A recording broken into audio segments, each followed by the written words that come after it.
आमदार गोपीचंद पडळकर यांचे कार्यकर्ते शरणू हंडे यांचं काल सोलापूरमधून राष्ट्रवादीचे रोहित पवार यांच्या गुंडांनी अमित सुर्वेसे यांनी अपहरण केलेलं होतं। ते कर्नाटकमध्ये मिळून आले। निश्चितपणानं सोलापूर जिल्ह्याचे पोलीस अधीक्षक आणि संपूर्ण पोलीस दलाचं मी या ठिकाणी अभिनंदन करतो।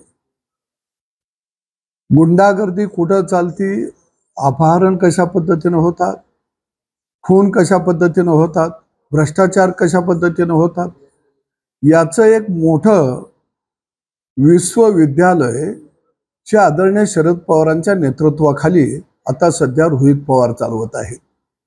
आता रोहित पवारांच्या तोंडावरती बोट आहे का त्यांचं तोंड आता शिवलेलं आहे, शब्द फुटू शकत नाहीत।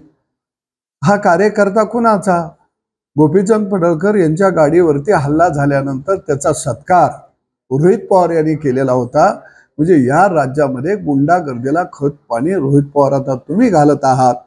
मी राज्याच्या मुख्यमंत्र्यांना विनंती करतो की महाराष्ट्रातली राष्ट्रवादी पुरस्कृत आणि रोहित पवार समर्थक जी गुंडागर्दी या महाराष्ट्रामध्ये चाललेली आहे तिला ठेचून काढा।